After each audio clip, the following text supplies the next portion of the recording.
Star. ये वैसे ही हुआ जैसे कोई कहे कि मेरी किताब सुपर हिट हो गई, मेरी किताब फ्लॉप हो गई, ये बिल्कुल वैसे ही है। शुक्रिया, आपने बहुत मेरे लिए बहुत इमोशनल, बहुत भावुक क्षण है, इसलिए कि मैं अपनी हर किताब में अपनी आत्मा देती हूँ। तो जब किताब आती है छपके तो मुझे अपने इमोशन को कंट्रोल करना थोड़ा मुश्किल होता है, रोंगटू भी हूँ थोड़ी, तो जल्दी सुनना, जल्दी हंसना। तो इस किताब के बारे में मैं बताऊं कि इस किताब में क्या है वो तो सब लोग बताएंगे, सब पढ़े हुए लोग बैठे हैं, सब छपने से पहले के पढ़े हुए लोग हैं, तो ये बताएंगे। हैबिटाट सेंटर की एक वो शाम थी, मैं थी और मीरा जी थी, और मीरा जी को बहुत दिलचस्पी है बिहार की लोक कथाओं में, तो मुझसे ये बात कर रही थी कि कुछ आप अपनी तरफ के कल्चर के बारे में बताइए, क्या होता है यहाँ। लिट्टी चोखा कहानी संग्रह भी इसी तरह से आया था, उसके बाद की बात है ये। तो मैंने इनको, मैं सामा चकेवा कहानी पे पूरी तरफ से जाती हूँ, इतनी ज्यादा कि तो पर्यावरण का व्रत, खेल बोलते हैं हमारे यहाँ इसको, व्रत नहीं बोलते हैं, ये त्योहार नहीं है, ये खेल है। सामा चकेवा खेल है हमारे यहाँ, 7 दिन खेला जाता है, छठ के पारण के दिन से 7 दिन, मिथिलांचल और बद्रिकांचल के कुछ एरिया में। तो मेरा बचपन वो सब देखते हुए बीता था। मैं शुरू से सामा पर फिदा थी, कृष्ण पे, सब पे बहुत बातें होती है, महाभारत के पात्रों को लेके, अलग अलग पात्रों को लेके मोटी मोटी किताबें, नाटक, उपन्यास सब लिखे गए। सबसे अलक्षित रही सामा। तो मुझे हमेशा लगता था कि एक स्त्री जिसने पर्यावरण को बचाने के लिए, जंगल बचाने के लिए अपनी आहुति दी, श्राप झेला और बाद में अपनी इच्छा से श्राप लिया कि मैं चिड़िया बन जाऊं, इसके बारे में बात होनी चाहिए। और बहुत छोटी कथा, बहुत छोटी है। मीरा जी को मैं ये कथा सुना रही थी कि हमारे यहाँ कैसे ऐसे खेल होता है सामा चकेवा, बहुत बड़ा मजा आता है, बहुत अद्भुत कहानी है, पर्यावरण प्रेम की कहानी। मैं ऐसे सुना रही थी, तब तक लिखने की कोई योजना नहीं थी। मीरा जी बहुत सुनते सुनते एकदम उत्तेजित और उत्साहित हो जाती है, गीता जी रुके, आप इस पे कर दीजिए। मेरे आप ऐसे ही बोल रही हैं, अरे नहीं आप इस पे करिए, आप करके हमारे लिए कर दीजिए। और आप जो ये कृष्ण के बारे में बता रही हैं, कृष्ण को पिता के रूप में, कि वो इस पर डिबेट रखिएगा उसमें। मीरा जी खुद बहुत विदुषी है, बहुत परख रखती है कथा कहानी की, तो इन्होंने एक दृष्टि दी मुझे कि इस डिबेट को आप आगे बढ़ाइएगा, स्त्री के चरित्र को लेके। द्वापर युग में भी कैसे बात होती थी। मैं वहां से आगे भूल गई। कुछ दिन बाद लिफाफा घर में एक आता है, मैं खोलती हूँ, उसके अंदर से अनुबंध पत्र और कुछ चेक उसमें। तो मीरा जी ने इस तरह से बांध दिया मुझे कि अब तो लिखना है। फिर भी 1-2 साल तक भागती रही, क्योंकि ये मेहनत का काम था। मुझे मालूम था कि मुझे बहुत पढ़ना पड़ेगा, मुझे सूत्र महाभारत से ढूंढने पड़ेंगे।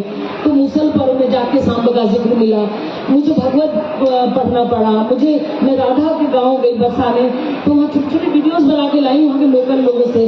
तो वहाँ के लोगों से राधा की कहानी सुनी, राधा का अंत कैसे हुआ मुझे जानना था, किस समय हुआ, कृष्ण के अवसान से कितना साल पहले हुआ, कृष्ण की मृत्यु कैसे हुई, कौन सा तीर लगा, क्या था, ये सब जानकारी। इसमें आपको जानकारी, यहाँ तक कि सामा चकेवा जो चिड़िया है उसके बारे में जानकारी मुझे राहुल सिंह से मिली। वो झारखंड में रहते हैं, आलोचक है, और बहुत तस्वीरें भी मिली। मैंने उनसे पूछा कि सामा चकेवा की हैबिट क्या है, वो कितने घंटे उड़ान भर सकते हैं, उनका खान पान कैसा हो, कहाँ रहते हैं, वो दलदल जमीन पे या रेतीली जमीन पे, या वो जाड़ों में कहाँ रहते हैं, गर्मियों में कहाँ रहते हैं, ये सब जानकर ही फिर मैंने सामा की यात्रा कराई। द्वारका गर्म प्रदेश है, समंदर किनारे, तो और वृंदावन ठंडा है, ठंडा गर्म। तो मुझे ये भी देखना था कि पक्षी विज्ञान भी पढ़ना पड़ा इसमें, कि पक्षियों का स्वभाव कैसा होता है, वो कैसे बोलते हैं, वो कैसे रहते हैं। सामा चकेवा के बारे में आप लोगों को एक लोक कथा मालूम होगी कि सामा चकेवा को श्राप है कि वो दिन भर साथ रहेंगे, शाम होते बिछड़ जाएंगे। इसके पीछे भी उनको देवताओं का श्राप है कि वो उन लोगों ने कोई अपराध किया था, तो देवताओं ने श्राप दिया था कि तुम दोनों शाम को रात साथ नहीं बिता पाओगे। इसमें सामा और उसका जो प्रेमी है उसको रात नहीं बिता पाते हैं कभी, वो उसके श्राप को मैंने यहाँ श्राप से जोड़ा है।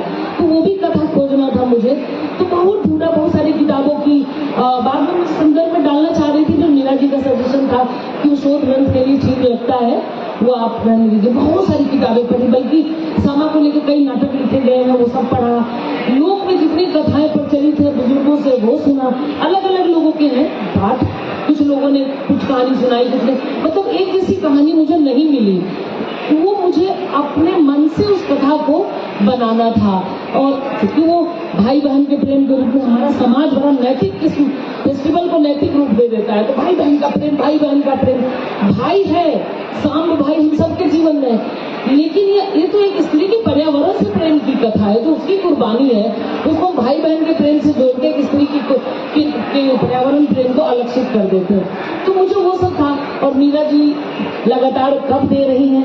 सबसे अच्छी बात की मीरा जी ने प्रेशर नहीं बनाया मुझ पर, कि मुझे लगा कि अब बहुत देर हो गई, अब मीरा जी मतलब इनका धैर्य अपार अपरंपार, मैंने कहा अब लिख के दे देना चाहिए। तो फिर मैंने इसको लिखा और इस तरह से आइडिया की बात में एक आइडिया आया। ऐसा कोई प्लानिंग नहीं थी कि मैं लिखूंगी। मैं तो अपने लोक की संस्कृति पे खूब फिदा हूँ। एक कहानी नहीं, हमारे पास तो इतनी कहानियां। प्रभात भाई हमारे खरे, हम सब दोनों बजीकांचल के लोग हैं, आधा मिथिलांचल ग्रेटर मिथिल है हम लोग। तो हम लोग के पास बहुत लोग की कहानियां हैं, बहुत ज्यादा, लेकिन उन पर अभी काम होना बाकी है। तो धीरे धीरे अब इसी तरह से फिर मीरा जी किसी शाम बैठेंगी, फिर कोई कहानी निकलेगी, फिर ये एक्साइटेड होंगी, फिर ये खड़ी होगी, अजी बस एकदम फिर इस कहानी को आप कर दीजिए। तो इस तरह से मैं मीरा जी के माध्यम से अपने कल्चर को बाहर ला रही हूँ। उसका नैरेटिव अपने ढंग से उसको अपनी दृष्टि देके, अपना विजन देके उसको कंटेम्प्रेरी बना रही हूँ। क्योंकि इसके लेखन में हमेशा से ये आरोप लगता रहा कि वो समय की चुनौतियों से नहीं टकराती है, वो वैश्विक फलक पे नहीं सोचती है, बड़े मुद्दों पे नहीं जोड़ती हैं। अभी सुबह भी ये बात हुई। तो पर्यावरण तो इस समय वैश्विक समस्या है, पूरे विश्व की समस्या है। तो इसलिए मेरे ध्यान में ये पर्यावरण बहुत जोर से था। तो इस तरह से इस उपन्यास की रूपरेखा बनी। आज मैं चाहती हूँ कि पंकज जी संचालन कर रहे हैं, मुझसे अब इससे ज्यादा बात मत करिएगा, क्योंकि हेमिंगवे का सुबह ही कोट पढ़ लिया था कि लेखक को कम बोलना चाहिए। तो इसलिए ना मैं अपने वरिष्ठों को बहुत मानती हूँ। आज मैं कम बोलती बहुत हूँ, लेकिन मैं आज कम बोलूंगी। आज मैं कम बोलूंगी, आज ये लोग सब बोलेंगे।